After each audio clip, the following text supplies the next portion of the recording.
Hey, how's it going, you guys? This is Spideyco64 back here once again with yet another Hasbro Star Wars Black Series collection video.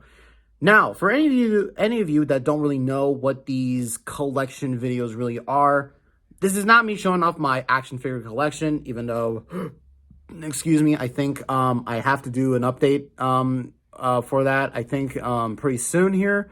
Because there's a lot of figures that I have in my collection. You have no idea how much I have. But anyways, the whole main point of this video series is to have a look at a particular Star Wars movie, TV show, or video game, or whatever it is. And we're going to be having a look at the characters that appear in those shows and the figures that Hasbro basically kind of puts out. If any of you have seen Luke Landspeeder's display kind of video where he talks about, oh, here's some characters from the Phantom Menace, from the Attack of the Clones to Revenge of the Sith, any of those display videos where he shows off various different versions of those characters, like, you know, Obi-Wan Kenobi from Phantom Menace and Episode 2 and Episode 3 and whatnot, sort of have you, that is basically what I do for these videos. I basically, again, have a look at several different characters from these movies and TV shows, and we look at all of them and all that sort of stuff. Now, I've started this series off by looking at the Obi-Wan Kenobi series. And ever since then, we've got more figures from the Obi-Wan Kenobi show. Now, before I do go ahead and begin this video off, I want to go out and just say that I don't have all the figures. I just don't. Because most of the figures that I am missing, well, I mean, I've already talked about them on this channel before, so I don't really need to talk about much of them. But the figures that I am missing are basically, and I will actually kind of go ahead and show these off here in a minute. I am missing Duels and Darth Vader. I am also missing Force Ghost Qui-Gon Jinn and Obi-Wan Kenobi Jedi Legend. I am missing those figures. Now, out of all the ones that I'm really am upset that I don't really have, or I'm just really kind of just like, just why don't I have it, is it's the it's the Darth Vader Duel's End, you know, with half of the face or half of the mask ripped off and all that sort of stuff. Quite simply, I just couldn't find the figure in my Target store. Hell, I was lucky that I was able to find these, you know, two of those, but we'll have a look here at Oppo here in a minute. But those are the only figures that I don't have. The Obi-Wan Kenobi Jedi Legend I will eventually get, hopefully, and I will make a separate video about that. And also, by the way, I will also, yeah, kind of do a new video series with that video, hopefully very, very soon. But yeah, though, and also, I'm not really interested in the Force Ghost versions of these characters. I'm just really not, and all that sort of stuff. So, yeah. Now, for the Obi-Wan Kenobi series, again, quite a bit of some figures came out since the last time I talked about the show, or really mostly just about the action figures itself. So I guess let's go ahead and start, and let's have a look at the very first okay, so the first two figures that we are going to be taking a look at, and pretty much these two figures, they basically go ahead with each other.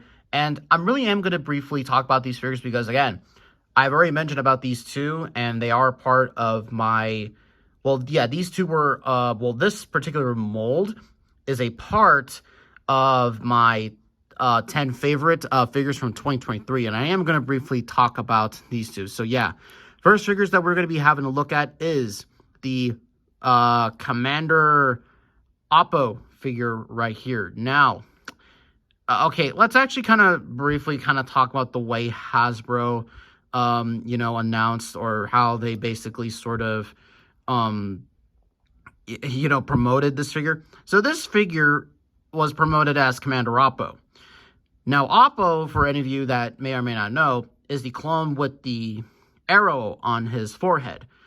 Now, again, and also here's also something else that I will mention here too, is that, yes, this is how Commander Oppo appears in Revenge of the Sith. He basically is a normal 501st Clone Trooper in Revenge of the Sith. But however, though, when it comes down to this figure, however, though, I mean, okay, here's the thing. It's just that I don't understand why they labeled this as Commander Appa when they really easily just could have said 501st Clone Trooper. I don't really understand it, but again, this right here is the 501st Clone Trooper that we see in the Obi-Wan Kenobi series.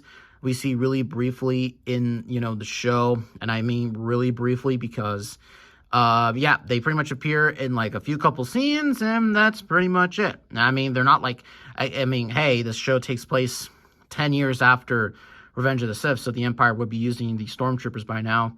But yeah, this is, again, a very simple repaint on the Obi-Wan. This is a very simple repaint from the 2023 Clone Trooper from the Clone Wars. And yeah, as of course you can see, it is pretty much the exact same figure, comes with the exact same accessories. I don't have the short version of the D17 blaster with me right now. I probably should have had it, but it's probably lost in like a bin or in a bag somewhere just because I have so many clone blasters. But yeah, as of course you can see, exact same figure, removable, helmet, of course, right there. So not much else to say there. We'll pop that back on. This chest plate armor moves up and down. Of course, has these versions of the shoulder pads.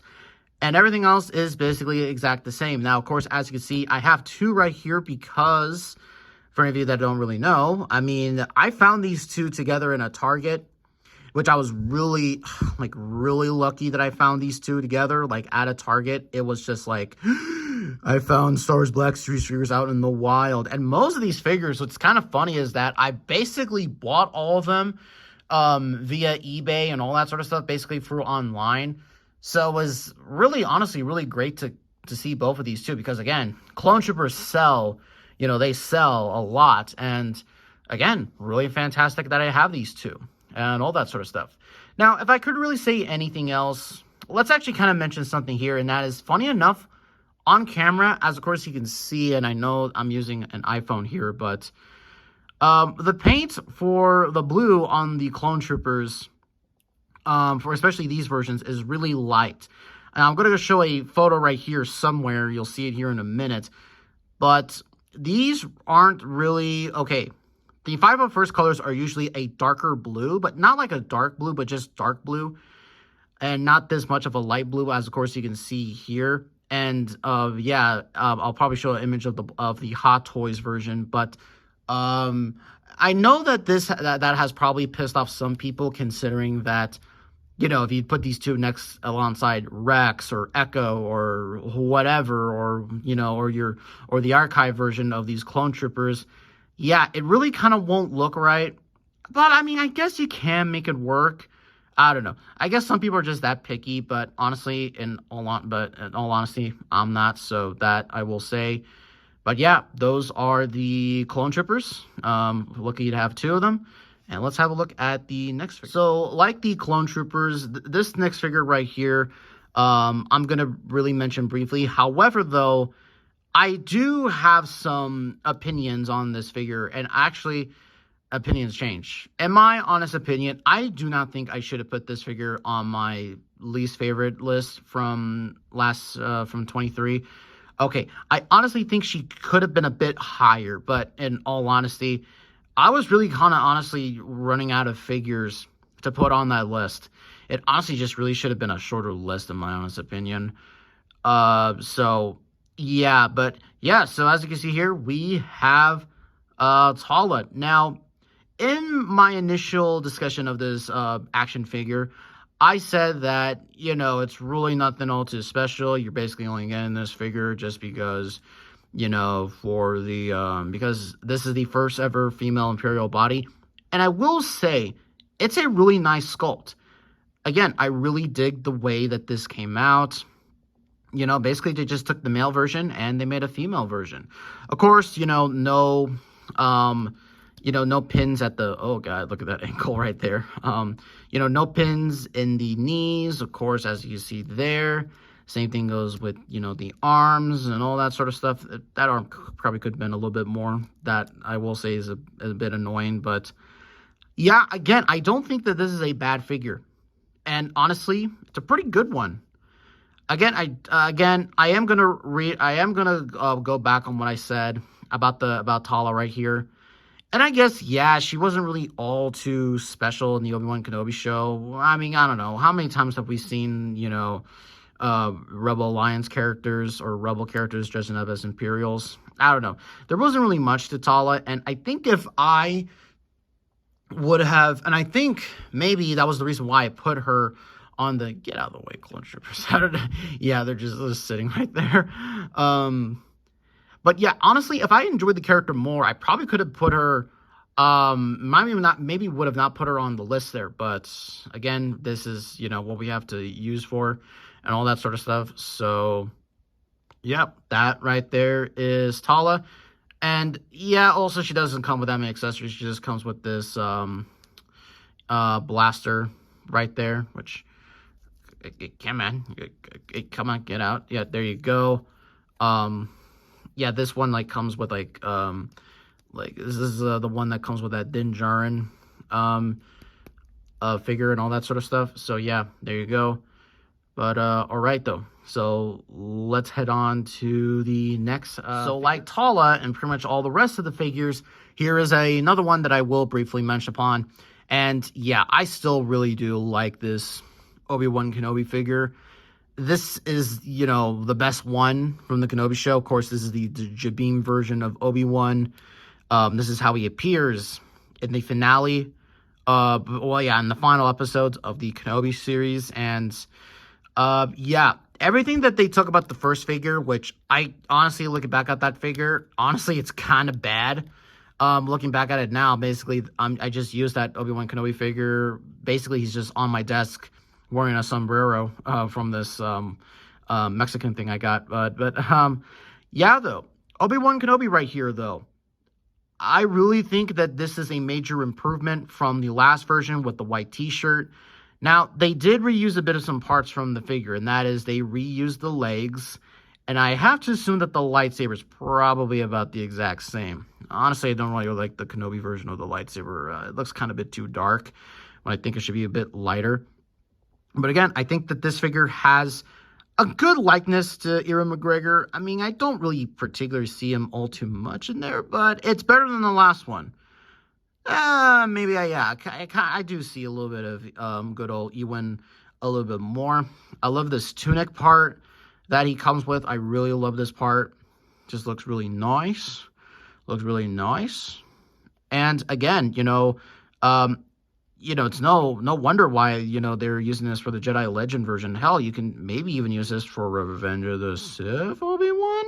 I don't really know. Now, he does come with a robe without the sleeves on and all that sort of stuff. And honestly, that robe's pretty bad. Pretty bad. Again, I do prefer soft goods sometimes, but I don't know. Sometimes they just do not work. I will admit that. Okay, sometimes they do. Sometimes they do. I do prefer them on some characters. But for some Jedi versions of the characters, yeah, plastic robe probably could have worked out a little bit more better. Just saying. But yeah, though. So yeah, that is all I have to say about Kenobi. And let's now move on to the last figure that I never really have mentioned before. I wonder how many of you really honestly remembered about this character, or really this figure in general. But yes, this is the fourth sister Inquisitor right here. And what really honestly does suck is that I honestly really think that this is a solid figure.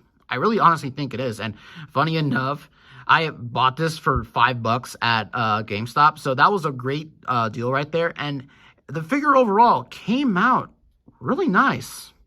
Again, Hasbro really did nail the Inquisitors and all that sort of stuff and whatnot sort of have you. And in Lucasfilm also, too, the designs of the Inquisitors, they did a pretty good job with, except for the Grand Inquisitor. Of course, we all know why. But yeah, here's the fourth sister Inquisitor. Not really much to say about her. Again, she really does not do anything at all in the series. But I really like this head sculpt right here. She's, of course, a bit of a weird alien-ish sort of character. Looking here on the back of the figure. Those parts probably should be painted. I'm pretty sure they should be. But yeah, other than that, there you go. And then, you know, there is the Imperial insignia on the side, on both sides. And then here is basically kind of the dress part that she's kind of wearing. Honestly, when I looked at this at first, this kind of reminded me of a little bit of Kylo Ren a little bit. Of course, here's a belt right here. And then here are the boots right there. And overall, again, not a bad looking figure and not a bad looking sculpt. It honestly is really, it really does suck that, that, I don't know, she really wasn't used much in the Kenobi series. Here is her lightsaber. Now, she does not have a storage port, or actually she does. Let's actually, I'll go ahead and actually show that. So we'll pop those off. Hopefully they don't break. So we're just going to put that there. And then, yeah, of course, you can see here is the ports. And then I think you can, oh yeah, there you go. Okay, yeah, she can port on the back of her, on the back of there. That's really nice. Okay, really nice right there. So to end things really off here with Fourth Sister Inquisitor, not a bad looking sculpt at all. Actually, probably one of the more underrated sculpts of the Inquisitors, in my honest opinion. I don't know, maybe we'll have to do a whole entire video about the Inquisitors. Probably not, but yeah. So let's go ahead and let's basically recap the Obi-Wan Kenobi figures. And that's basically going to wrap up the video here today, guys. I hope all of you enjoyed this one. This is one that I've had in the planning stages for a good long while now, but however, though, I just really never got it out. So yeah, that is going to end the Obi-Wan Kenobi action figure videos here. Now, I'm not so sure if Hasbro are going to be continuing the Obi-Wan Kenobi mural line. We're basically going to have to wait and see how they do with that. But overall, the Obi-Wan Kenobi series, especially the way Hasbro did it, I think they handled it really well. I think we got so many cool new figures out of this line. Definitely, you know, new Purge Troopers. Of course, the 501st clones we got. Inquisitors are definitely the highlight. This is definitely one of those, you know, this is definitely a case where the series was okay or really sometimes outright maybe bad to actually having a lot of really cool figures. So I really definitely have to say that I enjoyed that a lot. So for any of you that are wondering, I will be putting out more of these Star Wars Black Series action figure collection videos. The next one is going to be on the Ahsoka series, but I just realized how big that video is going to be. So we'll wait and see how that video basically goes. That is going to be in the planning stages. But for now, I want to just say to all of you, thank you all so much for watching this video, and we'll see all of you in the next one. Bye.